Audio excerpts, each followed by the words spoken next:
예고한 대로 지금부터는 이분과 함께하겠습니다. 이준석 전 국민의힘 대표 모셨습니다. 어서 오세요. 네, 안녕하세요. 오랜만에 어렵게 모셨는데 시간이 짧아서 네. 본방에서는 네.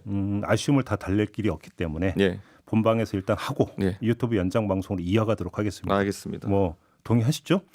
마음대로 하십시오. 처분에 맡기는 겁니까? 이거 뭐 오랫동안 쉬다 나왔으니까. 네. 네. 그래도 오랜만에 뵀는데 그것부터 여쭤봐도 될까요? 어떻게 지내세요? 책 썼던 겁니까 그동안? 책 쓰고 그리고 또 이게 준비할 게 많습니다, 진짜. 어떤 준비요? 그러니까 제가 뭐 플랫폼 만든다는 얘기도 했었고 하는데. 맞아요. 플랫폼 어떻게? 제가 원래 직업이 프로그래머 아닙니까? 그러니까 신나게 이제 다시 프로그래머들은 그 보통 스택이라고 합니다. 자기의 기술적으로 어떤 것들 연마하는지 그 시대에 따라 가지고 좀 자기가 주력으로 삼는 스킬들이 있거든요. 그걸 한두 달 연마해야죠, 사실 그래가지고. 그래서 그 스택을 쌓고 이제 개발에 들어가서 지금 요즘 개발하고 있습니다. 그럼 플랫폼은 언제쯤 개통할 계획이세요? 플랫폼이라는 게요, 무슨 누구 하는 것처럼 커뮤니티 사이트 이런 거 해놓고 요즘 보면은 뭐 홍준표 대표 이런 분들은 그냥 처음에 청문 홍답 뭐 이런 거 하다가 요즘 홍문홍답이잖아요. 그러니까 그런 식으로 그거 그냥 하는 것보다는 조금 더 심화된 플랫폼 만들기 위해서. 그럼 게시판 수준이 아니라는 건가요? 그러니까 대부분의 정치 커뮤니티나 이런 것들이 보면은 만들어 놓고 나면은 그 안에 단일 성향을 가진 사람들끼리만 뭉쳐가지고 이제 그들만 놀면서 결국에는 재미가 없어지면 이제 홍문홍답 같은 상황이 나오는 거거든요. 그러니까 저는 그렇기 때문에 그런 거 게시판이나 이런 거는 목적이 아닙니다. 젊은 사람들이 정치하는데 유용한 도구들을 많이 만들려고 합니다. 그래요? 네. 알겠습니다. 본론으로 좀 들어가죠. 예.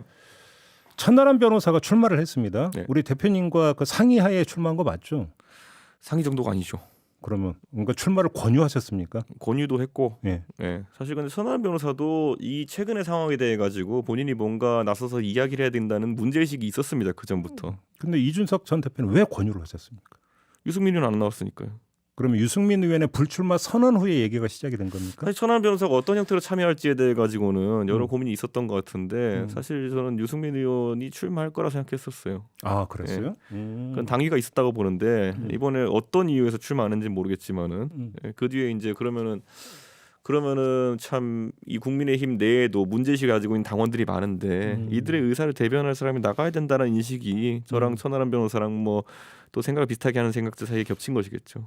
자, 그러면 언론의 묘사에 따르면 나경원 전 의원이 출마 포기 전에는 이른바 비윤 어떤 당심을 나경원 전 의원이 많이 흡수를 했고 나경원 전 의원이 불출마 선언한 다음에는 지금 안철수 의원이 많이 흡수를 하고 있는 현상이 나타나고 있는데 그건 어떻게 지켜보셨어요? 이런 거죠. 사실 나경원 의원이 무슨 비윤입니까? 예.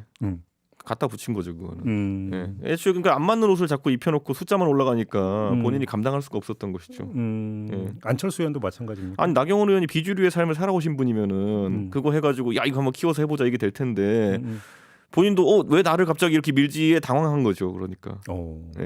그래요. 지금 안철수 의원이라고 안 그렇겠습니까? 지금 오늘 저 라디오 기다리면서 앞에 하시는 말씀 들어보면은. 뭐 그다지 뭐 제가 봤을 때는 무슨 말씀인지 잘 모르겠거든요. 아니 앞으로 윤핵관이라는 표현도 안 쓰겠다고 했고 윤한연대라는 표현도 앞으로 안 쓴다고 그러니까 저희와 인터뷰에서 이야기를 했는데 들으셨죠? 예, 그거는 뭐 제가 봤을 때는 뭐 아무도 그 이상을 기대하지 않았기 때문에 좀 놀라지 않는데 이런 거죠. 그러니까 예를 들어 지금 우리 국민들이 관심 가지는 거는 다음번에 그럼 공천 같은 거 할 때 당연히 용산에서 개입하려고 할 거 아닙니까? 그럼 거기에 대해서 새로 뽑히는 당대표는 뭐라고 할 것이냐. 예를 들어 상향식 공천을 할 것이냐 아니면 용산에서 명단 좀 받아가지고 오더 수행할 것이냐 이거거든요. 아까 안철수 의원이 뭐 수도권을 자기가 잘 알고 뭐 선거를 이길 수 있다는 얘기 하는데요. 거기부터 시작해요. 그럼 거기에 대해서 명확한 답을 할 수 있어야 돼요. 예를 들어 상향식 공천 하겠냐 안 하겠느냐. 알겠습니다. 그 대통령실이 안철수 의원에게 각을 세우는 그 광경은 어떻게 지켜보고 계십니까? 왜 그런다고 생각하세요? 결국은 김기현 후보 밀어주기라고 보시는 겁니까? 목적은 뭔지는 모르겠지만은 이 보통 이 윤핵관이라고 하는 집단이 뭔가 말을 많이 쏟아낼 때 보면은 조율을 잘 안 하고 쏟아내요. 서로 간에? 예. 그래요? 그래가지고 이들이 하는 말을 이제 시간을 좀 벌려놓고 생각하다 보면은 굉장히 자기들끼리 서로 모순인 것들이 많거든요. 예전에 저 쫓아낸다고 막 작업할 때는 대선 승리의 가장 큰 주요 원인은 뭐 장제원 의원이 해놓은 단일화다 이랬어요. 최근에 또 어제 또 이제 나오는 걸 보면은 단일화는 실제로 선거에 도움이 안 됐고 오히려 마이너스 효과만 줬다 이러고 있잖아요. 보면은 그러니까 그럼 제가 맞았던 거죠 옛날에 보면은. 그러니까 이런 식으로 그러니까 상호 모순된 얘기를 그냥 때에 따라 가지고 누가 전략가가 있고 이런 게 아니라 나오는 대로 그 특수 목적에 따라서 그때는 이준석을 때려야 되고 지금은 안철수를 때려야 되니까 한 사안에 대해서 다른 말들을 하는 거죠. 그러니까 이분들이 뭐 그게 설득력 있는 얘기를 하고 이런 건 아닌데 저는 그런 거예요. 안철수 의원은 지금 이제 앞으로 한 달이나 남았는데 한 달 동안에 본인도 그런 모순을 극복해야 돼요. 본인이 수도권 선거를 이기겠다고 하는데 공천에 있어서 그러면 용산의 입김에 대해서 저항할 것이냐 아니면 그걸 수능할 것이냐에 대해 가지고 답을 할 수 있어야 되는 거거든요. 지금이 아까 말했던 것처럼 그냥 붕뜬 약간 지지율 같이 돼 있는 거죠. 아니 뭐 근데 당연히 뭐 그 그러니까 공정하게 공천하겠다 이런 얘기 모범 답안 이야기하지 않겠습니까? 그러니까 그 말 하라고요. 그러니까 네. 그 말 하고 또 좀 두들겨 맞아 보라는 혹시 거죠. 그 지금 그 말씀에는 네. 우리 그 이준석 전 대표나 유승민 전 의원이 공천장을 받지 못할 거다라는 혹시 이런 판단을 깔고 지금 혹시 말씀하시는 겁니까? 전혀요. 네. 전혀 아닙니까? 전혀. 아니 뭐 받든 안 받든지간에요. 네. 이런 게 있어요. 예를 들어 천하람, 순천, 이준석, 노원병. 노원병은 잘 아시겠지만은 제가 역대 최고 득표율을 해도 안 되는 곳입니다 지금. 아, 그래요? 역사상 제가 노원병 보수부 최대 득표율을 하고도 안 되는 곳입니다. 그 지역구에서 예. 역대 국힘 후보 중에 예전에 홍정욱 의원이 된 적 있거든요. 예. 예. 근데 그때 노회찬 의원님 나오셔가지고 3파전에서 된 거예요. 그러니까 저는 이렇게 말씀드리고 싶은 게 뭐냐면 수도권 지역에서 사실 지금은 공천을 받느냐 마느냐보다 지금 보수 진영 전체가 지금 어떤 분위기냐가 되게 중요한데 최근 여론조사 추이나 이런 걸 보면은 저는 공천권에 욕심내기 이전에 여기 나가서 강남 이외에 될 사람이 있나라는 생각할 정도이기 때문에 지금 이 상태로 만약에 내일 총선이 치러진다면 수도권은 필패다 이렇게 보시는 겁니다. 당장 이거 보시죠. 그 4월달에 이제 보면은 4월 2일인가요? 그때 언젠가 그 4월 5일인가 그 보궐선거 있을 거 아닙니까? 아직까지 많은 분들이 이제 인지를 안 하고 계신데 용산구청장 보궐선거는 치러질 거라 봅니다. 아, 그렇게 보세요? 아니 아무리 구속돼 있다 하더라도 용산 구민들 입장에서는 행정 공백이 길어질 거 아닙니까? 그럼 사퇴하라는 압력이 거세질 거고. 그럼 사퇴할 거라고 보십니까? 박기영 구청장이? 왜냐하면 대법원까지 그러니까 끌고 갈 수 있지 않습니까? 옥중 행정을 한다 그러면 그 지역에서 앞으로 국민의힘이 그럼 국회의원을 만들 수 있을까요? 아니면 구청장을 만들 수 있을까요? 그래요. 그러니까 저는 그런 것들 봤을 때 그러면은 뭐 그 4월 선거부터 아마 분위기가 좀 잡힐 겁니다. 그때부터. 네. 여쭤볼 게 너무 많아서 이 본방에 포괄적으로만 좀 여쭤볼게요. 자, 조금 전에 질문을 이어서 윤석열 대통령이 지금 당 대표 경선에 개입, 그것도 아주 노골적으로 개입하고 있다고 평가하십니까? 짧게 말씀해 주신다면. 당연하죠. 당연하다. 그러면 천하람 변호사에게도 각을 세울 가능성은 얼마든지 있다라고 예상을 하십니까? 천하람 변호사가 이제 오늘 지지율 나온 걸 보면은 상당히 첫 진입 숫자로 굉장히 높게 나왔는데 저는 그렇다면은 위기 의식을 느끼는 대로 저는 아마 거기에 대해 가지고 반응하지 않을까라는 생각하고. 그러니까 적으로 통칭하는 사람들이 뭐 이런 거잖아요. 카테고리 좀 희한해요. 보면은 뭐 윤핵관이라는 용어를 쓰는 사람은 적으로 단정하고 뭐 이런 거잖아요. 방해꾼이죠, 적. 그러잖아요. 근데 준비해둔 그 자료 음성 들어보시죠. 아, 예. 뭐 여러분들 제가 별명이 뭔지 압니까? 윤핵관인 거 알고 계시죠? 저 윤핵관인 거 자랑스러워하는 사람입니다. 본인 스스로 윤핵관이라고 이야기하고 누군지 전혀 이름을 말씀 안 드리겠습니다만 이분 목소리 들으면 다 아실 텐데 이분이 윤핵관이라고 대선 때 자랑스럽게 자기가 이제 연설까지 하신 분이거든요. 그럼 이 오디오는 저희가 준비한 게 아니라 이준석 전 대표가 직접 준비를 해오신 건데 유튜브에 널려 있어요. 네, 그러니까 윤핵관이라는 표현을 쓴 게 적이라고 한다면 이분도 적이다 이런 말씀이신가요? 이런 거죠. 그냥 아이러니인 거죠. 대선 때는 대통령과 가깝다는 걸 표현하기 위해 가지고 본인들이 윤핵관이라는 것을 굉장히 자랑스럽게 사용하다가 이제 대선 끝나고 나가지고 대통령이 어느 정도 비판을 받고 본인들의 행적이 국민들의 비판을 받으니까 그것이 멸칭이라고 하는 거 아닙니까? 아이고 이렇게 할 것 같으면 저는 차라리 윤핵관이라는 이름이 자랑스럽도록 계속 잘할 것이지 윤핵관의 이름으로 오만 그런 어떤 뭐 악행이라고까지는 표현 안 하겠습니다만은 국민들이 눈살 찌푸릴 만한 일들을 한 다음에 지금 와서 이게 멸칭이다 쓰는 사람은 적이다 이렇게 되면은 이게 뭡니까? 처음부터 쓰지 말던가 본인들이. 알겠습니다. 천하람 변호사 이야기를 했으니까 요 질문까지 일단 소화를 하죠. 지금 그 천하람 변호사에게 친윤 당심이 그 지지를 보낼 것 같지는 않고 그러면 안철수 의원과 천하람 변호사가 결국은 이른바 비윤 당심을 갈라먹으면 오히려 그 김기현 의원이 어부지를 얻을 수 있다라는 어떤 이런 계산법도 성립이 될 것 같은데 1차 경선에서는 어떻게 받아들이십니까? 뭐 본인들이 뭐 그렇게 머리 굴리다가 결국에는 결선 투표를 만든 거 아닙니까? 네, 그렇기 때문에 전혀 그런 거 영향이 없는 상황이고 저는 이렇게 말씀드릴게요. 그러니까 김종인 이준석식 선거가 뭐냐면요. 그 항상 50% 이상을 받을 수 있는 지점을 선점하고 가는 선거입니다. 그렇기 때문에 최대한 표가 확장됐을 때 과반이 될 수 있는 지점을 만들어 놓고 시작하는 거거든요. 지금 아마 김기현 후보는 누가 봐도 이제 친윤 또는 윤핵관 후보라고 사람들이 볼 테고요. 그러면 안철수 후보의 포지션이 이제 궁금해지는 겁니다. 그렇죠, 그렇죠. 이제 사안별로 질문할 때마다 저는 아까 제가 앞에 들으면서 왜 그걸 안 물어봤는지 모르겠어요. 진행자께서. 왜 또 저를 이렇게 공격을 하세요? 안철수 후보는 바이든이라고 들었습니까? 날리면이라고 들었습니까? 전 이번에 토론회 무조건 나온다 봅니다. 전당대 토론회. 왜냐하면 이런 게 국민들이 알아야 돼요. 할 말 할 줄 아느냐 모르냐. 시간이 다 돼서 예. 여기서 끊고 유튜브 연장 방송으로 이어가겠습니다. 잠시만요. 예. 네, 김종배의 시선집중 유튜브 연장 방송 시작하겠습니다. 조금 전에 이준석 전 국민의힘 대표와 이야기 나누고 있었는데요. 그렇게 끝낼 수는 없죠. 그래서 유튜브 연장 방송에서 지금부터 아주 여유를 갖고 이거저것 이야기를 한번 좀 다 쏟아내 보도록 하겠습니다. 말미에 이준석 전 대표가 저를 공격을 해가지고 바이든 날리면이라는 질문을 왜 안 했느냐. 그걸 공격으로 느끼세요? 왜 진행 잘못했다고 저 욕한 거잖아 지금. 그거야 뭐. 그래서 제가 질문을 그럼 이걸 드려볼게. 네. 천공 의혹에 대해서 어떻게 생각하세요? 천공 의혹이요? 그 육참 총장 공관 방문했다라는 거. 저는 그분이 본인 명예결고 했으면은 좀 더 부승찬 대변인 나오셨던데 좀 세밀한 증명을 하실 수 있어야 된다. 저는 이렇게 보거든요. 근데 아직까지 제가 봤을 때 이제 물증이라고 할 만한 건 없기 때문에 네, 최소한 뭐 이구동성이라도 나와야 되는 상황인데 다른 사람의 증언 적어도 최소한 3인성으로도 해야 되는 상황인데 그 육군참모총장 남 총장이 그렇게 발언했다 그러면은 저는 그것도 쉽지 않아 보이고. 이 점은 어떻게 보세요? 그게 이제 3, 4월이잖아요. 네. 3, 4월이면 윤석열 정부가 출범하기 전이고 다시 뭐 문재인 정부 말기인데 그러면 방문 사실이 그리고 지금 보고라고 했단 말이에요. 부승찬 대변인은.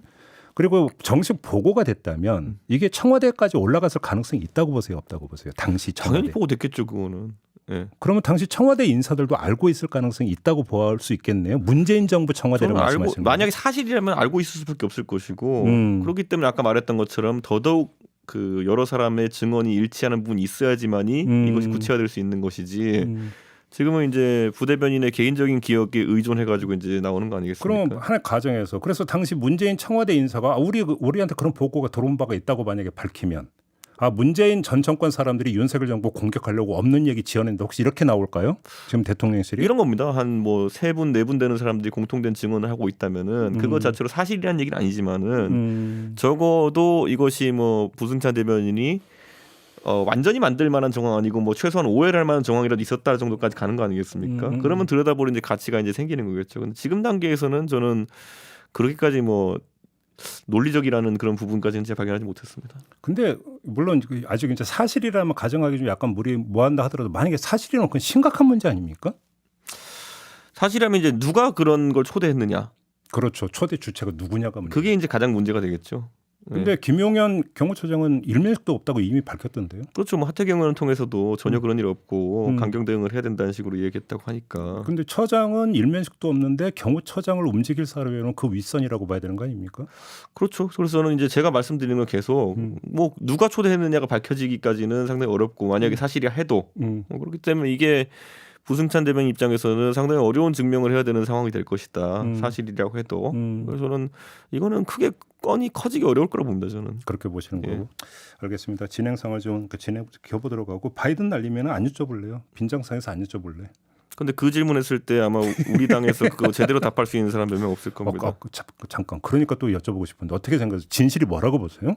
다 아시잖아요. 나 몰라서 여쭤보는 거죠. 어떻게 알겠어요 지금. 저렇게 능청스러워서요. 이거저거 다 떠나서 그럼에도 불구하고 당시 국민의힘에서 나왔던 반응과 분위기 저는 이게 핵심이라고 보는데 그 광경 지켜보셨을 거 아니에요. 그냥 재밌죠. 재밌다? 네.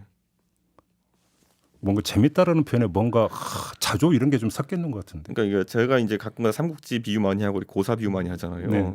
아니 지록이말을 실제로 보게 되다니 뭐 이런 거 있잖아요. 지록은 그렇죠. 예. 만약에 그때 저것은 사슴이다 이렇게 하는데 아무도 말을 못하는. 만약에 그때 저건 말이다 이러는데. 이준석 대표가 당 대표직을 수행하고 있었다면 그때는 어떻게 했었을 것 같습니까?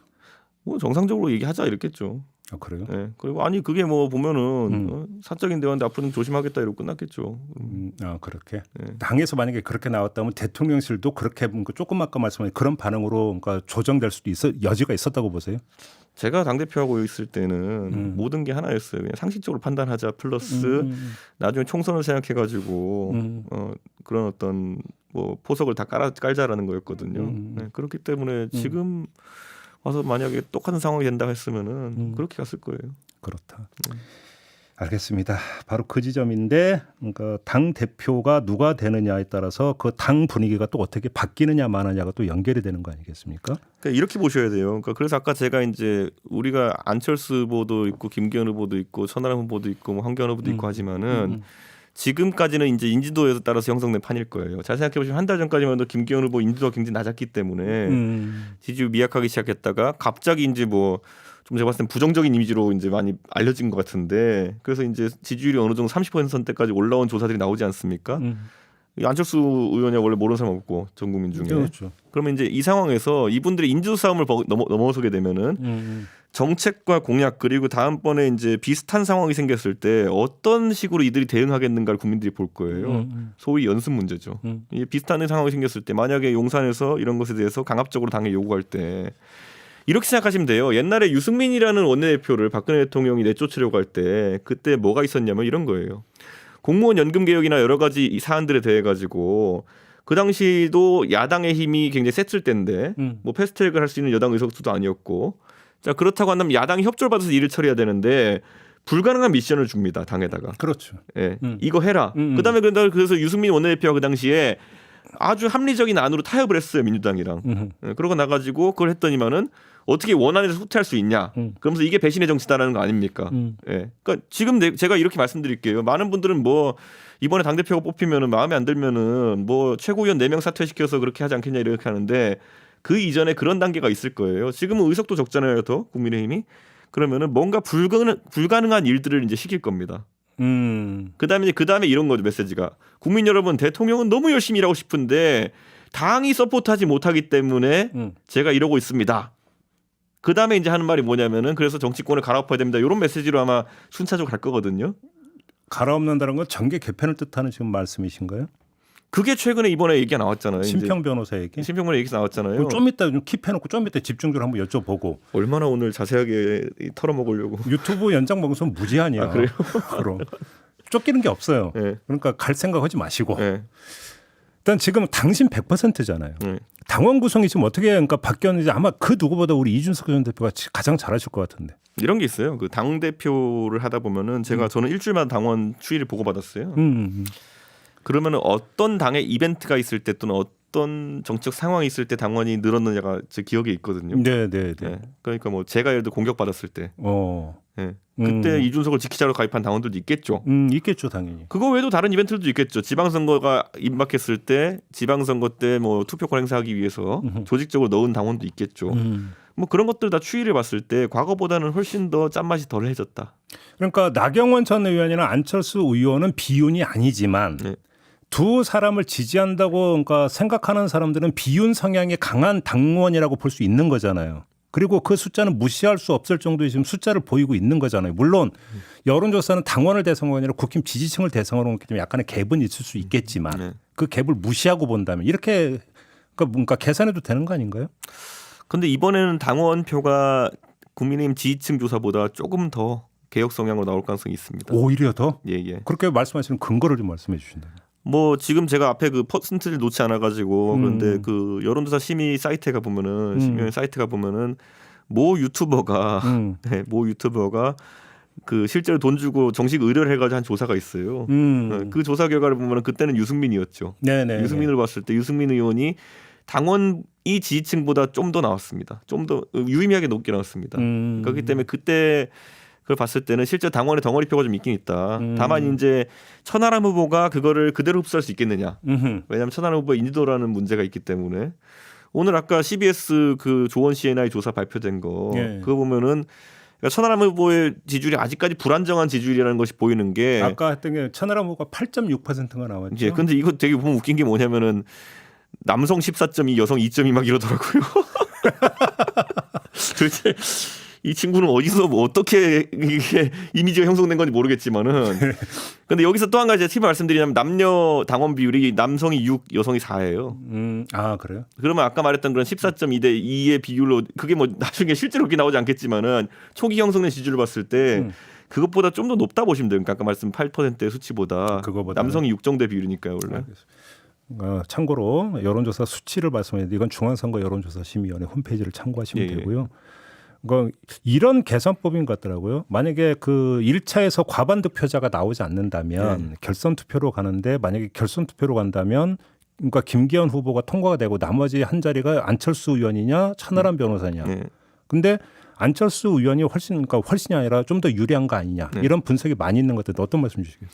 그렇기 때문에 아까 제가 말한 것처럼 결국에는 절반 싸움을 했을 때 어디가 더 확장성이 있겠느냐의 문제거든요. 이건 그냥 제가 조소적으로 얘기하는 게 아니라 안철수 의원이 항상 모든 선거에 출마할 때 한 번씩은 뛰어요. 네, 한 번씩은 뛰어요. 그거는 전혀 이거 뭐 조소하자고 하는 게 아니라 그런데 그 상황에서 구조적인 문제가 노출되는 게 뭐냐면은 아까 말했던 구체적인 질문이 나올 때마다 이제 이상하게 가거든요, 조금. 그러니까 지금 당 예를 들어 토론회를 한다. 제가 만약에 후보로 나와 있으면요, 저는 곤란하게 하기 위해서라기보다도 실제로 당원들이 알아야 되기 때문에 그런 질문을 제가 던질 거예요. 아까 말했던 바이든 질문 같은 경우에 그거는 그런 상황에 상식적으로 행동할 수 있냐를 평가하는 잣대가 되는 거고요. 공천에 있어가지고 상향식 공천을 하겠느냐 아니냐 이런 것들. 예. 이런 것들도 저는 국민들이 판단하는데 굉장히 중요한 요소거든요. 다 물어봐야 되는데 토론 당연히 나올 거거든요. 어떻게 답할 거예요, 그러면? 혹시 안철수 의원이 드롭할 가능성도 있다고 보세요? 그렇게는 안 될 겁니다, 그거는. 끝까지 이번에 갈 거라고 보십니까? 왜 그러냐면 조금 전에 속보가 떴는데 안철수 의원이 공개 일정을 잠정 중단한다는 속보가 떴어요. 그래서 저희가 지금 그 확인을 해봤더니 오늘 하루 일정을 중단하고 전국 구상에 들어간다. 지금 이런 이야기가 나왔다는데 그래서 질문 드리는 거거든요. 그러니까 이런 거잖아요. 제가 이제 잘 황당히 뭐냐면 나경원 의원도 그렇고 유승민 의원도 그렇고 나가야 되는 타이밍에 안 나가고 드롭하고 이렇게 실기한 하잖아요. 부분이 있죠. 네, 근데 저는 안철수 의원은 본인이 이제 용기를 좀 가져야 될 부분이 뭐냐면은 본인에 대한 공격이 처음에 들어왔을 때 뭐가 들어왔냐면은 종북론이었어요. 네, 뭐 종북 성향의 인사가 뭐 있다 이런 거잖아요.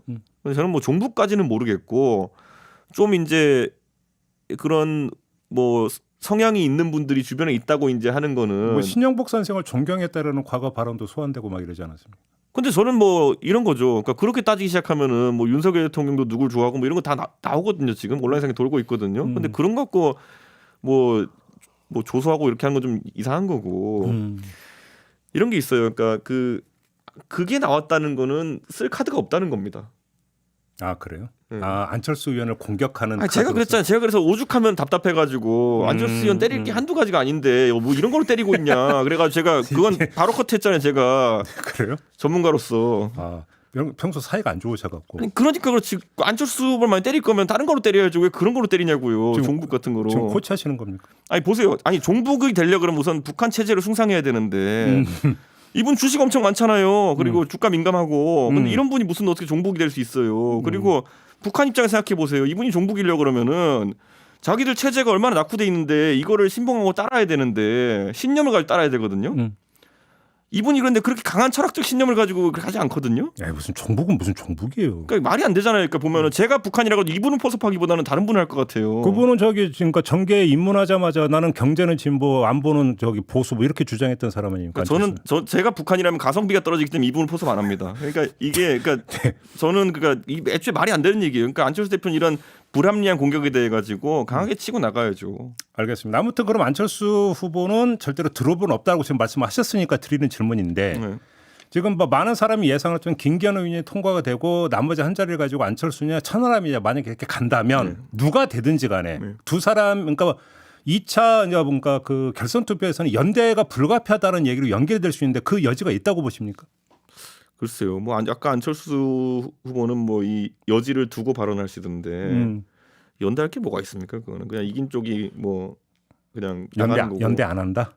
연대를 어떻게 해요 그거를? 그러니까 이 안철수 의원하고 연대하기 힘들다. 나중에 가서 아까 봤을 때 예를 들어서 그런 어떤 바이든 날리면 같은 질문 이런 거 똑바로 답을 하지 못하면은 저희가 뭐 괜히 그 연대하고 이럴 필요 없어요. 저희만 더럽혀지지. 그러면 결과적으로 김기현 후보가 당 대표가 되는 거잖아요. 근데 저 아까까지 이제 말씀의 기조에 따르면 그러면 이제 당의 어떤 진로나 이런 게 좀 걱정된다 이런 취지의 말씀 아니었습니까? 뭐 그거는요. 예. 그냥 그 변수 아니라도 걱정 많이 돼요. 여러 다른 변수 때문에. 예. 그렇기 때문에 지금 그 말씀은 당 대표가 중요한 게 아니라 대통령이 중요하다는 뜻으로 들리는데요. 맞습니까? 그거 포함해서 다 걱정돼요. 저는 솔직히. 그래요. 예. 지금 보세요. 지금 이제 어제 컷오프를 이제 당에서 이제 했잖아요. 근데 제일 웃긴 게 뭐냐면은 그 신나게 열심히 살던 그 유튜브 하시는 분들. 뭐 김세희 전 기자, 신혜식 씨 뭐 이런 분들 다 탈락, 뭐 강신업 변호사도 탈락하고 했더라고요. 그 강신업 변호사가 어제 참 그 X 같은 당이라고 이렇게 이렇게 일가를 하셨던데 저랑 인식이 약간 비슷한 지점도 있네라는 생각을 이제 하는 것 같아요. 저는 요즘. 그래요? 그 부분에 대해서는 뭐 각자 이유는 다르겠지만은 강신업 변호사랑 생각이 좀 비슷한 것 같아요. 그래요. 예. 저는 그런 과격한 표현까지는 안 쓰겠습니다만은.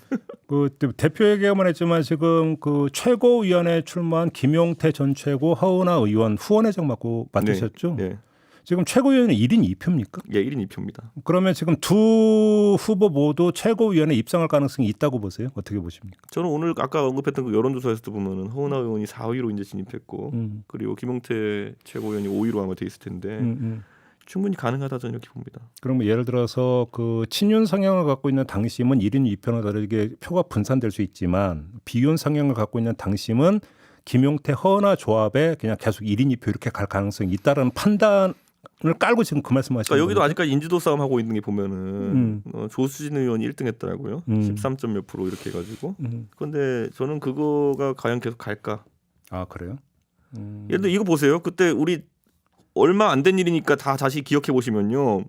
이준석 당대표 자르기 위해 가지고 조수진, 정미경, 그다음 김재원, 배현진 사퇴해 가지고 그렇게 한 거잖아요. 억지로 이렇게 한 거잖아요.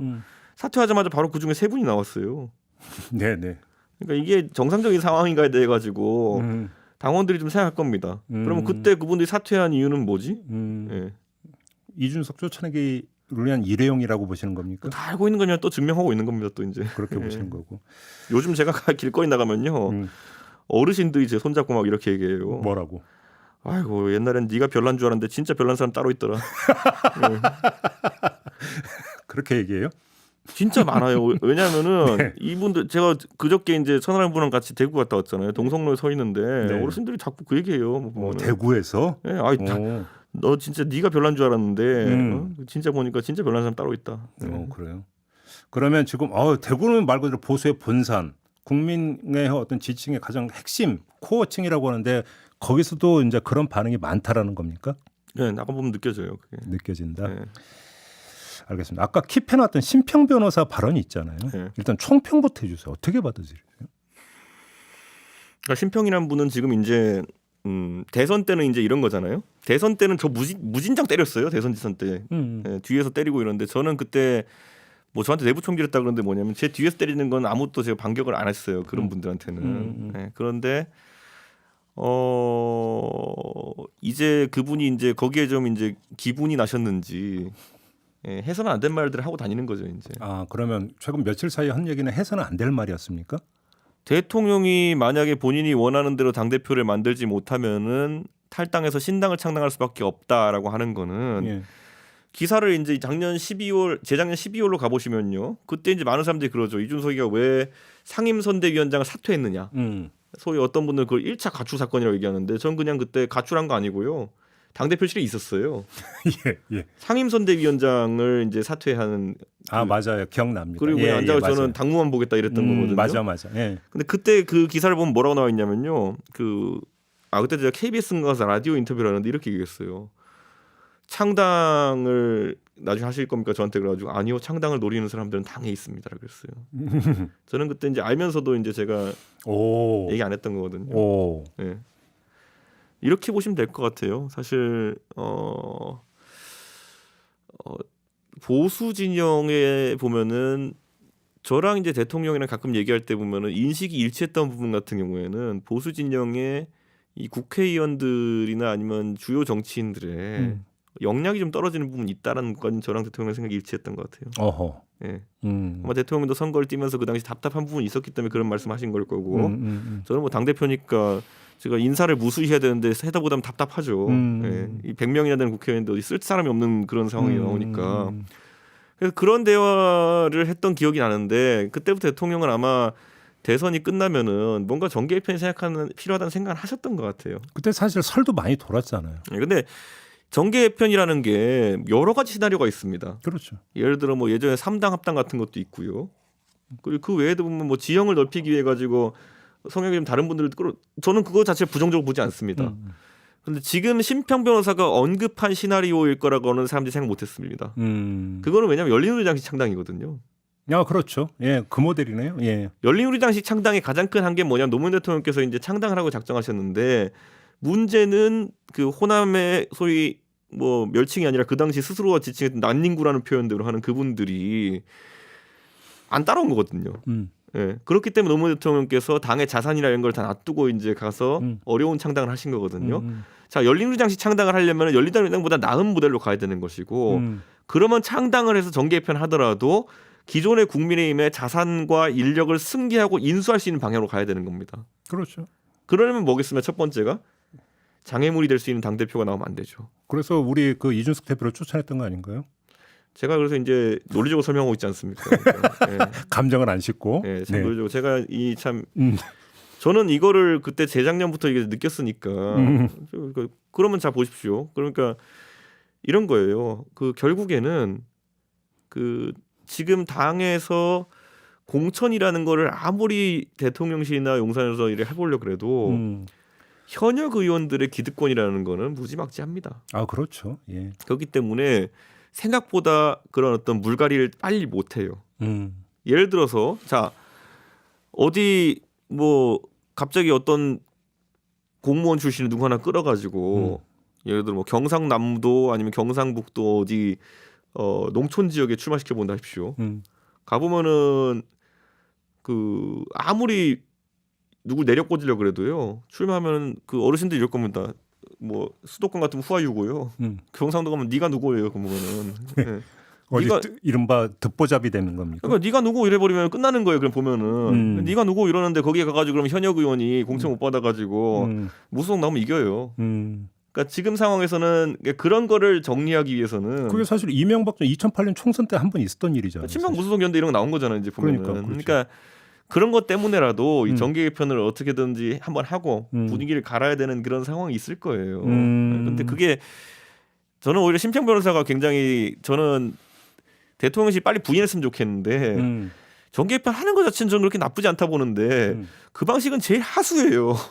오히려 이제 재살 깎아먹는 결과가 빌. 왜 탈당하고 창당을 해요? 그러니까 그 오히려 확장성 있는 어떤 재창당을 한다든지 이런 거는 의미가 있는 건데, 그러니까 이거는 심평 변호사가 뭐 말을 굉장히 잘못 전달했을 거다라는 생각을 하니까 제가 계속 이걸 대통령실 부인해라 이렇게 하는 거거든요. 근데 왜 부인을 안 하죠? 아, 그래요? 네. 왜 진짜 부인을 왜 안 할까요? 그러니까 저는 예를 들어 이런 거잖아요. 그 이번 전당대회 들어가지고 대통령실이 보여준 자세는 조금이라도 자기 뜻과 다른 얘기가 나오면은 거짓말이다 이렇게 익명 인터뷰하고 그다음에 대통령 이용해 먹지 마라. 그리고 막 해촉하고 막 사퇴한다는 사람 해임해버리고 막 이런 거잖아요. 보면은 심평 변호사는 해촉할 줄 알았어요 어제. 네. 그래요? 아니 저는 제가 처음 인식이 있다니까 이 아저씨가 이분이 그 되게 이 언론 인터뷰하는 게 아직까지 능숙하지 않아가지고 대통령의 뜻을 이렇게 좀 왜곡해 전달했나 이래가지고 이거 지적해봐야겠지 해서 지적했는데 막 더 수렁에 빠지는 거야 이분이. 근데 어제 심평 변호사가 오마이뉴스 인터뷰한 거 혹시 그 기사 봤어요? 봤죠. 그 말미에 장제원 의원 거론한 거 봤죠? 네. 그럼 저는 그 대목을 보면서 심평 변호사가 지금 윤석열 대통령의 심기를 정확히 읽고 있는 건가라고 여기 물음표를 찍었거든요. 어떻게 생각하세요? 영혼이 자유로운 분인가 보죠. 아니 장제원 의원은 상당히 비판적으로 이야기를 했던데 심평 변호사의 그런 평가와 윤핵관이라는 표현에 대해서 방해꾼이니 적이니라고 했던 대통령의 언명과는 이게 뭔가 안 맞는 얘기잖아요. 그 다음에 이제 그러면 그 다음에 또 인터뷰했는데 뭐라 그랬냐면요. 이 문제 SNS에 글 올리고 하기 전에 대통령실과 상의했다라는 식으로 얘기했어요. 또 상의했다 그랬어요? 네, 대통령실 관계자와 상의했다 그랬어요. 그래요? 이게 보면은 교감이 있었다 그랬어요. 교감이 있었다 그랬는데 그러니까 이분이 하는 말 중 어디까지가 진실이고 어디까지가 좀 자가 발전이고 어디까지가 망상인지를 빨리 대통령실에서 아니면 김기현 후보 측에서 밝혀야 돼요. 지금은 선을 좀 그어줘야 된다. 제가 봤을 때는 어느 정도 다 섞여 있다 봅니다. 어느 정도는 망상이고 어느 정도는 좀 과도한 해석이고 어느 정도는 진실이고 이게 섞여 있다 보는데 이게요 이렇게 되면 어떻게 되냐면요 전당대회가 희한한 판으로 돌아갈 게 뭐냐면요 만약에 그렇게 해서 김기현 후보가 좀 타격을 입고 이러면 가장 반사이익 많이 볼 분은 황교안 후보입니다. 황교안 후보요? 예. 왜? 역시나 당을 지킬 수 있는 사람은 우리 그 황교안 총리밖에 없습니다. 뭐 이런 분위기 형성될 거예요.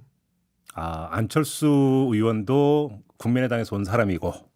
그 어르신들은 그런 분위기가 생길 거예요. 아 그래서 믿을 사람은 황교안밖에 없다 이렇게 간다. 이번에 그리고 그 약간 유튜브 하시던 분들 중에서 이렇게 좀 못 받으신 분들은 이제 이분들의 표가 어디로 갈까 보면요. 오 황교안 지지로 갑니까? 동지잖아요. 예전에 같이 부정선거에 맞서 싸운 네. 유튜버들은 돈을 벌고 황교안 총리는 그걸로 이제 정치적으로 주장 강화하셨던 동지적 관계이기 때문에 저는 지금 이 심평 변호사의 날갯짓이 저쪽 지구 반대편에서 아마 폭풍을 일으킬 수도 있다 이런 생각을 합니다. 그러면 만약에 결선 투표로 간다면 4명이잖아요. 참 결선 투표가 아니라 컷오프. 컷오프가 4명인데 그러면 김기현, 안철수, 천하람에다가 남해자 한 명이 황교안 후보가 될 가능성이 있다고 보시는 거네. 그러니까 저는 이렇게 봐요. 이제 어제 선관위가 어떤 이유에서 그런 판단들을 했는지는 밝히지 않았죠. 그리고 그렇기 때문에 아무도 모릅니다. 실제는. 그러니까 만약에 선관위가 정무적인 고려가 혹시 그 안에 선관위원 중에 일부가 했다고 한다면은. 네. 저는 1차로 컷오프를 1등으로 통과해야 된다라는 중압감이 있었던 것 같아요. 아 김기현 후보가. 그러니까 김기현 후보 측에서 유리한 방향으로 결론이 나는 게 지금 상황이거든요. 그래서 이제 대세론으로 이제 쭉 밀고 가야 된다. 우연의 일치인지 아니면은 실제로 그런 기획이 있었는지 모르겠지만은 만약에 그래가지고 소위 그 유튜버 표들이 아마 이렇게 해놓으면은. 김기현 대표 쪽으로 안철수 부분은 글로 가지 않을까라는 생각을 한 것 같아요. 만약 정무적 기획이 있었다면은. 그런데 제가 봤을 때는 그렇게 했을 때 우리 황교안 후보가 득볼 겁니다. 오히려. 지금 제가 이 말씀드린 게 뭐냐면은 혹시라도 진짜 기획하는 사람이 누가 있다 그러면은 이 사람이 누군지 모르겠지만 이 사람 예측이랑 항상 반대로 가고 있어요. 아 지금 요건 하나만이 아니라? 보세요. 이준석 자르면 어떻게 될까 했는데 유승민한테 갑자기 지지율이 튀지 않나. 유승민 못 나오게 하면 어떻게 될까. 나경원은 튀지 않나. 나경원은 못 나오게 하면 어떻게 되냐. 안철수는 튀지 않나. 이분들이 이게 굉장히 수가 얇기 때문에 저는 제 입장에서는 가장 이제 황당한 상황인데 황교안 후보 지지율이 오를 가능성이 있다 봅니다. 그렇게 보시는구나. 네. 어부지리를 황교안 후보가 얻는다. 어부지리가 아닙니다. 그게 실력입니다. 실력이라고? 황교안 후보가 지금까지 확실하게 색깔을 분명히 한. 네, 그분들에 대한 황교안 후보는 색깔 선명하죠. 그렇죠. 예. 그죠. 무슨 색깔인가를 떠나서 선명한 건 맞죠. 질문하면은 그분은 못 답할 게 없을 겁니다. 부정선거입니까? 맞습니다. 이렇게 확실하게 답할 거예요. 저희도 한번 인터뷰 때 아주 확실하게 갖고 계시던데. 그러니까 황교안 후보는 오히려 그 표의 모호함 때문에 표를 뺏기는 경우는 없어요. 그 자기가 차지한 지형 자체가 좀 좁아서 그렇지. 아까 제가 말했듯이 그래서 이제 선거 후반으로 갈수록 모호한 사람보다는 선명한 사람이 유리할 거거든요. 알겠습니다. 아까 정계 개편 얘기했으니까 조금만 마무리를 하면 이준석 대표 이제 진단은 뭐 정계 개편을 하더라도 왜 하필이면 심평 변호사가 있는 그 카드는 이건 말이 안 된다 이거잖아요. 왜 다 놔두고 뛰쳐나가느냐 이거잖아요. 근데 정계 개편 이야기가 나올 때마다 거명되는 사람이 김한길 위원장이잖아요. 김한길 위원장의 역할을 지금 어떻게 파악하고 계세요?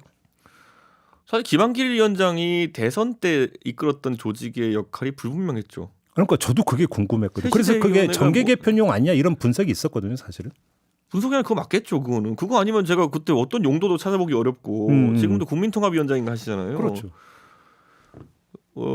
국민통합을 위해서 할 수 있는 게 뭘까 한다 그러면 보통 이제 뭐 지역 간 연합을 통한 창당 뭐 이런 거거든요. 근데 이게 저는 이런 생각을 해요. 그러니까 바른미래당이 딱 그 시도하다가 저희가 힘들었거든요.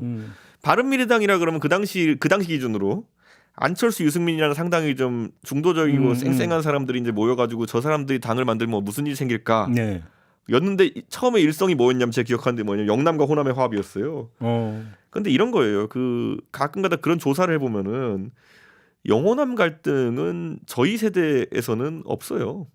많이 그러니까 줄어들었죠. 옛날에 비하면. 아니 그 실제 조사를 보면요 없어요. 그 나오는 게 영원함 갈등, 그러니까 오히려 경제적 계급 갈등이나 아니면 젠더 갈등 이런 게 과반을 넘기거든요 합쳐가지고 그런 상황 속에서 그 어떤 그런 정계 개편이나 시대 정신에 대한 논의도 시대착오적으로 가지 않았으면 좋겠다. 예, 그래서 저는 김한길 대표가 워낙 정치적으로 이제 수가 많으신 분이기 때문에 여러 기획을 하겠지만은 전 적어도 지역주의로 기반한 그런 국민통합 그런 창당 이런 거는 또 그것도 하수입니다. 제가 봤을 때는.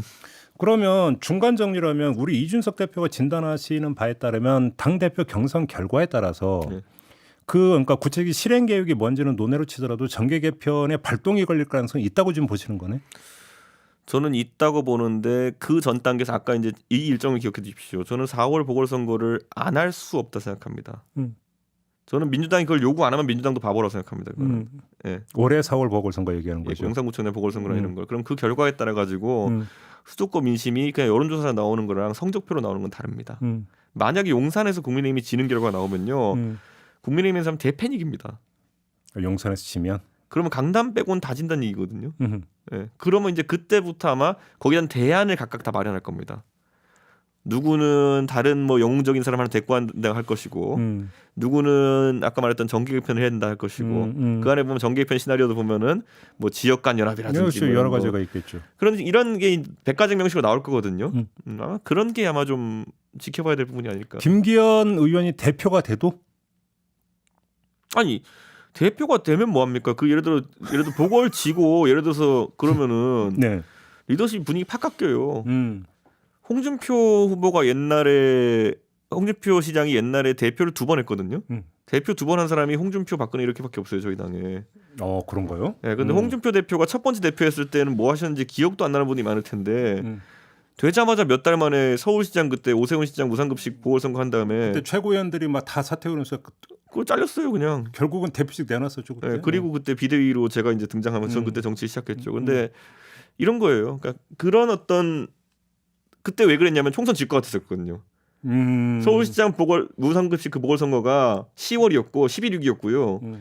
4.11이었어요. 그 다음에 6개월 뒤에 총선이 있으니까 5개월 뒤에 총선이 있으니까 지금 이대로 가면 진다 그래가지고 그냥 다 들러뻤어요. 그냥 보면 그때. 예. 그때 생각해보면요. 이번에 보궐선거 굉장히 중요한 문제고요. 그러니까 쉽게 하면 말 그대로 4월 보궐선거가 만약에 있고 여기서 국민의힘이 지는 상황이 발생하면 국민의힘은 말 그대로 자중질환에 빠져가지고 오합지졸이 될 거다 이런 말씀이시네요. 여러 가지 이제 대안 모색을 각자의 아이디어대로 하겠죠. 그러니까. 그런데 여기서 이제 제가 그러면 방금 전에 민주당이 방송 듣고 있으면 모르겠지만은 국민의힘은 어떻게든 보궐을 안 만들려고 할 것이고요. 그러겠죠 당연히. 네, 그리고 이제 민주당은 어떻게든 보궐을 만들어 보려고 할 것이고. 근데 지금까지 말씀은 박희영 구청장이 사퇴를 해야만 가능한 시나리오인데 그게 가능하겠어요? 뒤집어 말하면 용산구민 입장에서 사퇴하라고 하겠죠. 그래요? 네. 옥중구청장 결재라는 걸 누가 좋아하겠습니까? 그걸. 그렇다. 그러니까 저희 민주당은 지금 저 이재명 대표 건에 너무 엮여가지고 지금 아무것도 지금 그 정책 기획을 못 하는 거예요. 알겠습니다. 야, 요거 하나 궁금한데 대표를 지냈던 분 입장에서 어떻게 그 이해했는지가 궁금한데요. 이진복 정무수석이 어제 안철수 의원을 직격을 하면서 동급이 아니라고 했잖아요. 네. 어떻게 생각을 하세요? 이진복 수석도 사실 대표 후보랑 동급은 아닌 것 같은데요. 네. 아니 근데 그렇다고 당 대표가 대통령의 부하는 아니잖아요. 사람의 충성하면 안 되죠. 그러니까. 네. 그리고 저는 이진복 정무수석도 그건 조심해야 되는 게 대통령 비서실장이 정무수석이 정무 관계는 당과 용산과의 관계를 윤활유 역할을 해야 된다는 게 원래 정무수석의 원칙이거든요. 그렇게 고압적으로 당에 대해서 이야기하기 시작하면요. 네. 그거는 역할이 아니죠. 그거는. 오히려 분란을 그러니까 지금 만들어내고 있다. 아 그렇죠. 누구 정무수석이 저런 마인드 갖고 있는데 정무수석 만나기 쉽겠어요 당 대표가? 네. 저 사람 만나면 뭐 상명하복을 요구하는데. 네. 그렇다. 네. 알겠습니다. 개인적인 질문 좀 드리겠는데요. 네. 자 이제 책을 펴내고 네. 전국 돈다고 하셨잖아요. 네. 자, 그럼 궁극적으로 총선에 출마하는 걸 지금 염두에 두고, 그러니까 요 당 대표 경선에 후원하는 거, 지원하는 거 빼고 네. 지금 총선 출마를 염두에 두고 지금 움직이고 있는 걸로 해석을 해도 되는 겁니까? 총선 출마 염두에 두는 문제가 아니라 그냥 해야죠. 그거는. 해야 돼요? 네. 근데 공천장 못 받으면 어떡하실 거예요? 글쎄요. 저는 뭐 그거 걱정하시는 분이 참 많은데 네. 네. 제가 그래도 정치하면서 당대표까지 했었는데 그런 거 걱정하고 움직일 상황은 아니라 봅니다. 그거는. 아, 그거는 그냥 그 제가 자만해서가 아니라요. 그게 뭐냐면은 이런 게 있어요. 그 결국 정치적으로 제가 어떤 선택을 했을 때, 자 지금 보시면 수많은 다른 우리 당의 지도자들, 예를 들어서 나경원 의원이나 유승민 의원이나 뭐 이런 분들은 불출마를 선택하고 이렇게 하지만요. 저는 작년에 저한테 그것보다 더 센 압박들이 있었을 때 저는 이제 할 말하고 그냥 살자라는 원칙을 세운 거예요. 네, 그럼 그에 따라서 이제 갈 길 할 때는 아까 언급하신 공천 문제 이런 거 다 초월해가지고 생각하는 거예요. 그래요. 그냥 앞만 보고 간다. 흔히 말하는 걸로. 자, 잘 생각해 보세요. 예전에 저는 그렇게 살겠다고 생각했던 게 뭐냐면은 2017년으로 돌아가 보세요.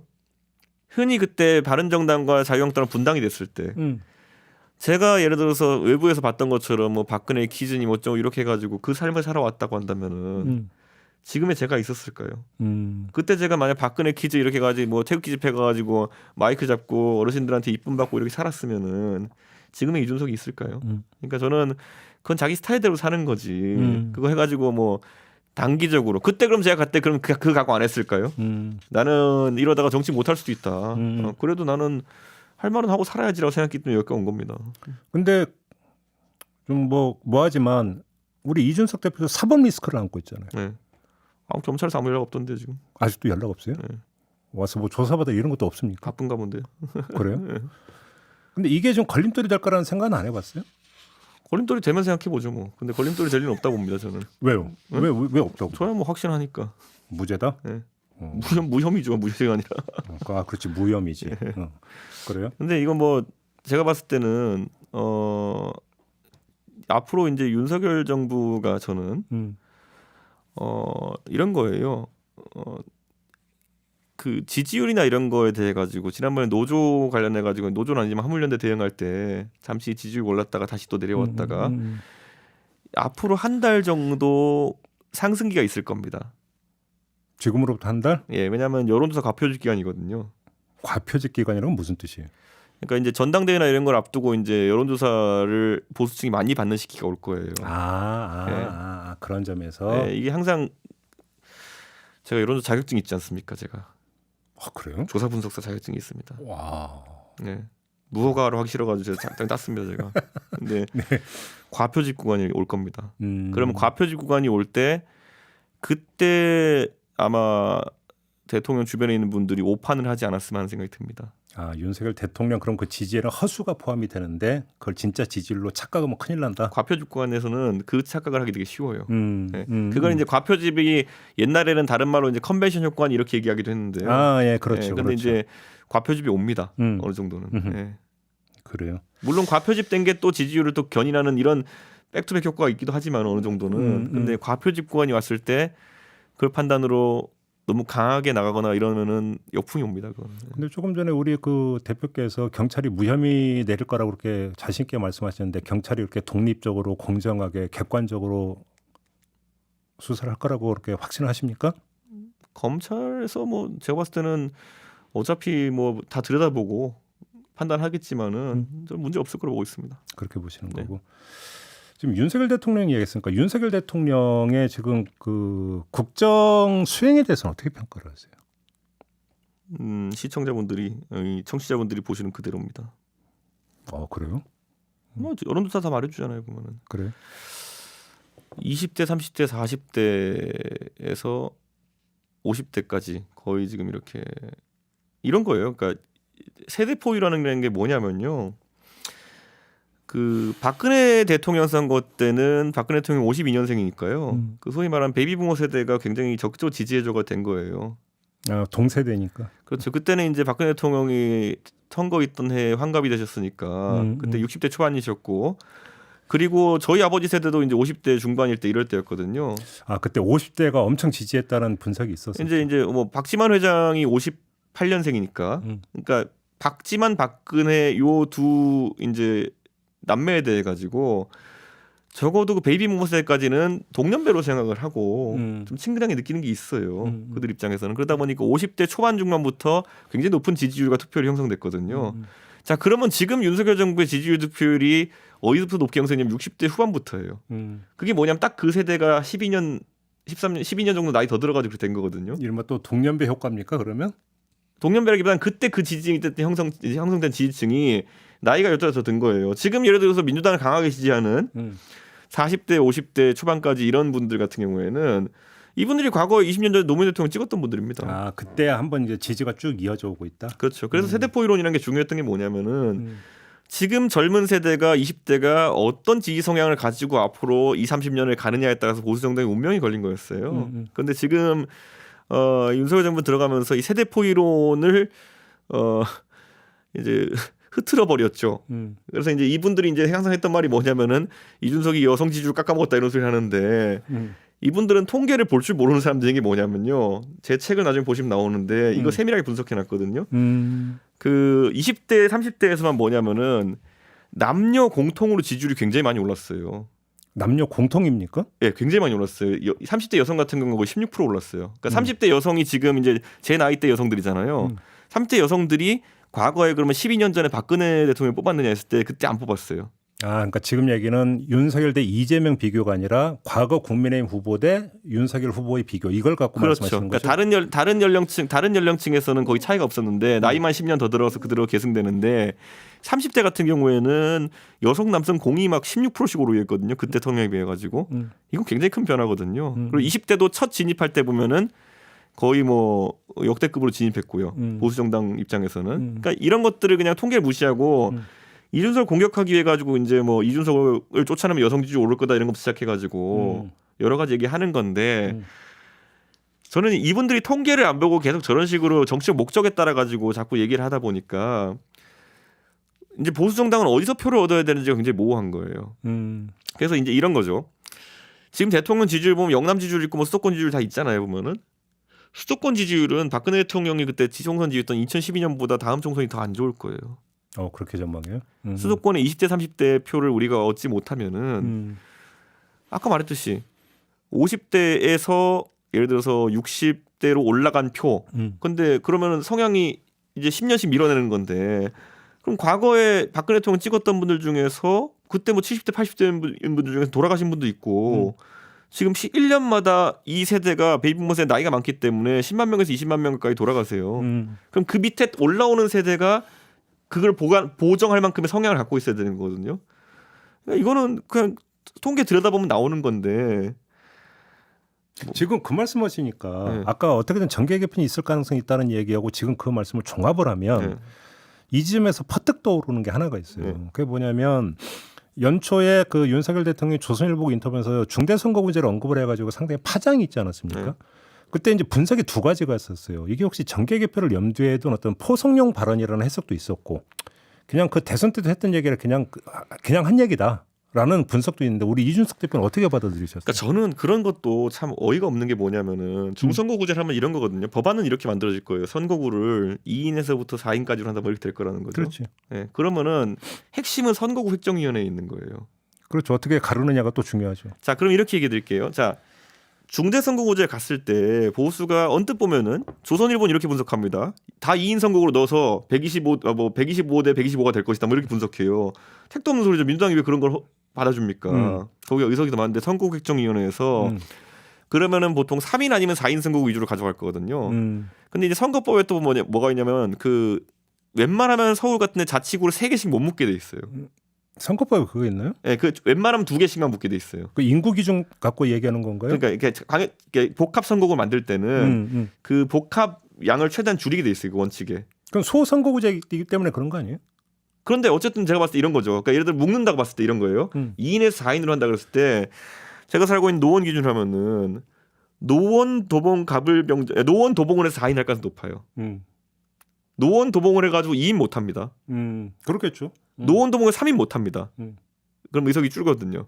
아. 그럼 얘는 노원 도봉에서 4인 같이 할 거거든요. 서울에 대부분 2인 구가 2인이잖아요. 그럼 2개씩 엮으면 4인이에요.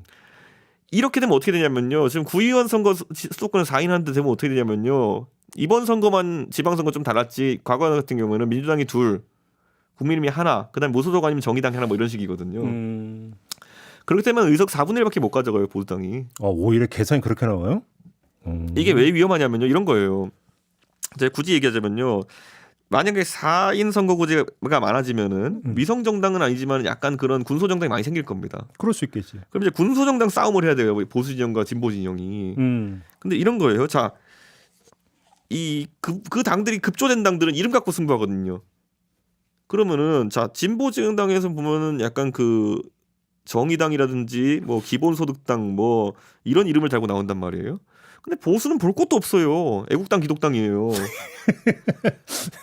예. 예, 이게 경쟁이 안 돼. 4번 네 번째를 다 뺏길 가능성이 있어요. 이러면은. 장명 경쟁에서 지고 들어가는 겁니까?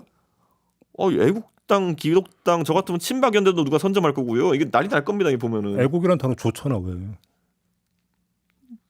지금 중립적인 진행을 좀. 좋지 왜 애국? 아유 대한민국 국민에서 애국을 해야지. 아니 그러니까 제가 이렇게 많이 뭐냐면은 저는 중선거구제가 전 되기가 어렵다고 생각한 게 뭐냐면은 현실화되기 어렵다고 보는 거죠. 보수가 정신 차리면요 이게 말이 안 되는 게 뭐냐면은 2인 선거구가 안 돼요. 왜냐면 2인 선거구가 된다면 뭐냐면 이건 국민들이 비판을 장난아니게 할 게 뭐냐면은 선거가 형해화되는 거예요. 그러면 윤석열 대통령 아무 생각 없이 그냥 한마디 그냥 툭 던진 것밖에 아닌 거네요. 그러니까 이걸 몰랐으면 이제 이상한 거고 알았으면은 의도가 뭐지 이런 거죠. 이제.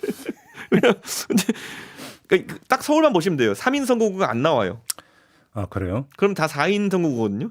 2인은 말이에요. 2인씩 하면요. 이걸 노원을 예를 들어 2인 선거 하잖아요. 2인 선거구는 그건 국민이 안 받아들이지. 그냥 그 서로 하나씩 가져가겠다는 뭐 아주 노골적인 표현으로밖에는 안 받아들일 텐데. 그러면 이제 어떻게 되면 여기서 이제 그러면 오히려 현실적으로 나올 수 있는 게 뭐냐면요. 옛날에 대만이 중대 선거구제 했을 때 어떤 일이 있었냐면은 1인 선거구에서 17인 선거구까지 있었어요.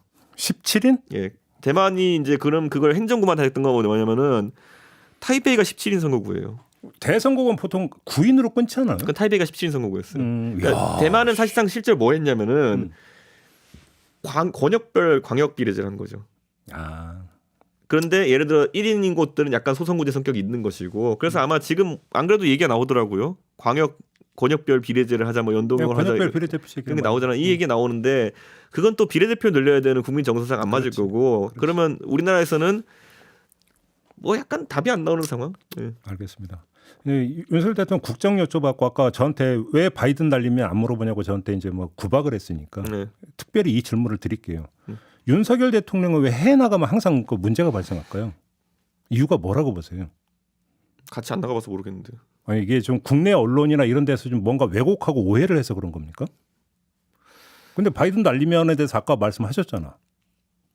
이런 거죠. 그러니까 외교라는 거는 저도 몰라요. 그러니까 저도 이제 우크라이나 다녀오고 이렇게 하면서 그게 아마 제가 공식적으로 외교 행보를 갔다 온 처음 유일한 걸 텐데 영어를 잘하는 거는 제가 잘하겠죠. 근데 외교 프로토콜을 알고 그러니까 외교적으로 어떻게 행동해야 되는지 아는 거는 저도 뭐 남보다 조금 나을지 몰라도 제가 못해요. 그냥 저는 제가. 그러니까 그러면 예를 들어서 뭐 외교부가 되든 뭐 그 대통령실의 어떤 외교 참모가 되든가 그러니까 쫙 그러니까 사전에 준비된 대로 따르면 되는데 이것도 아닌 것 같다라는 분석이 있었잖아요.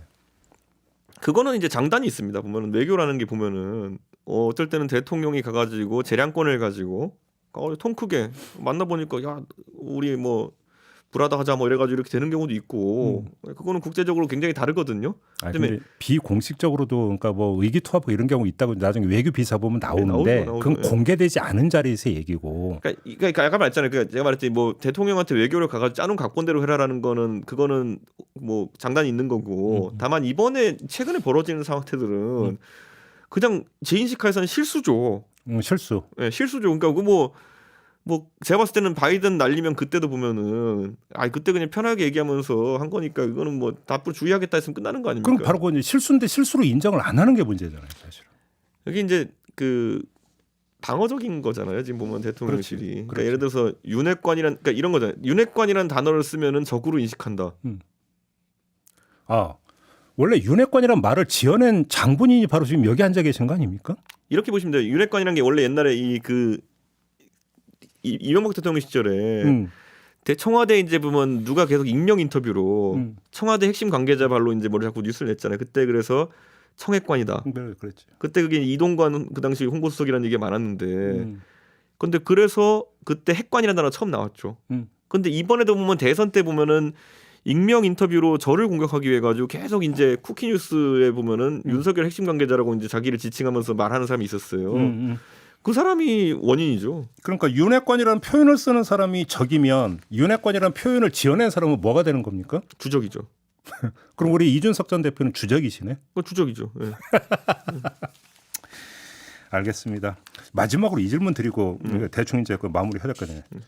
김건희 여사 있잖아요. 네. 김건희 여사는 대통령의 국정수행 지지도나 이런 데 도움이 된다고 보십니까? 아니라고 보십니까? 그리고 어떻게 해야 된다고 생각하십니까? 왜 계속 논란의 한가운데 있기 때문에 드리는 질문인데. 제가 대선 때 이런 말 한 적 있어요. 김건희 여사가 실제로 밖에 나가서 활동을 좀 더 활발히 하면 대중의 평가가 달라질 수 있다. 저는 김건희 여사의 역할을 그때 선거 치르는 과정에서 충분히 매우 긍정적인 방향으로 세팅할 수 있다 봤었어요. 그렇게? 네, 할 수 있다 봤고 오히려 긍정으로 돌릴 수 있다? 그걸 위한 여러 가지 시나리오도 준비되어 있었는데 문제는 그게 수행이 안 됐죠. 네, 그다음에 이제 지금에 이르러 가지고는 약간 이제 적극적인 행보를 하려고 할 때마다 비판 여론이 좀 생기고 이런 분위기가 있는 건데 저는 아직도 김건희 여사가 뭐 임기 4년 남았는데 어떤 식으로 역할을 쉐이핑하에 따라 좀 다를 수 있다는 생각이 들긴 하거든요. 근데 아직도 그걸 못 정하고 있다고 보세요? 설정 못 하고 있다고 보세요? 저는 이런 생각이 들어요. 이런 얘기를 한번 드려볼게요. 대통령실이 한번 그런 걸 좀 고민해봤으면 좋겠는 게요. 언제 한번 대통령실 관계자는 제가 이런 조언을 한 적이 있었어요. 윤석열 대통령이 다들 잊고 있었겠지만은 김영삼 대통령 이후로 처음으로 아버지가 살아계신 대통령이다.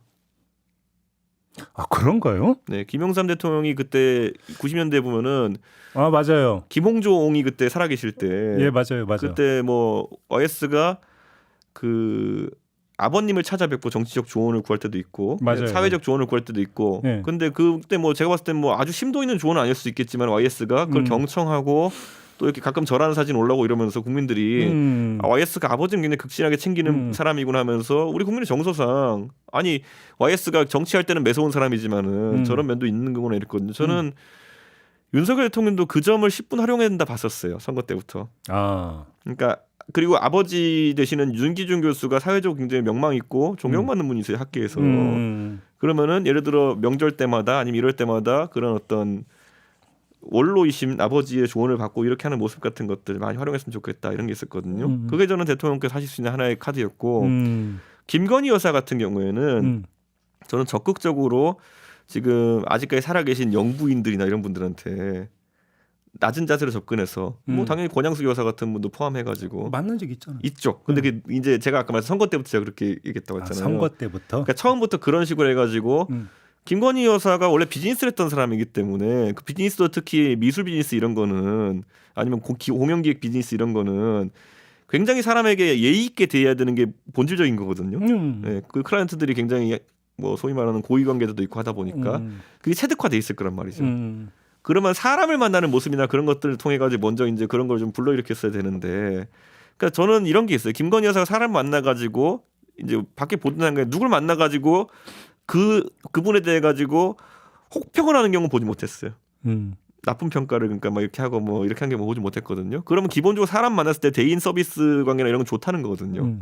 그렇다고 했을 때 그걸 장점으로 활용했어야 되는데 지금은 뭐라고 해야 될까요? 오히려 너무 대외 행보 중에서 좀 공적인 행보만 부각되다 보니까 예.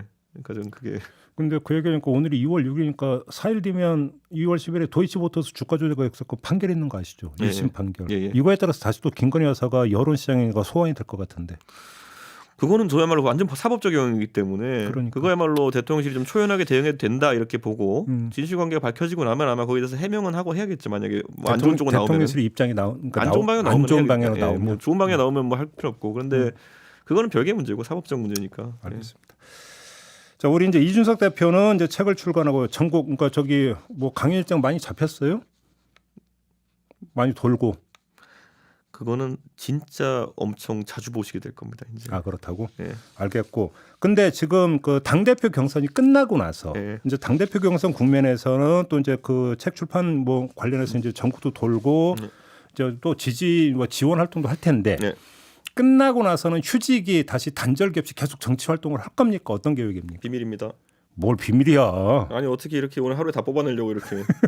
여기까지만 하고 마무리합시다. 예, 비밀이에요. 뭘 비밀이야. 아까 플랫폼 구축하고 있다면 계속 한다는 얘기잖아요. 그거. 비밀이에요. 그렇게 이해할게요. 책 사보세요. 노골적으로 이렇게 영혼 멘트를 지금.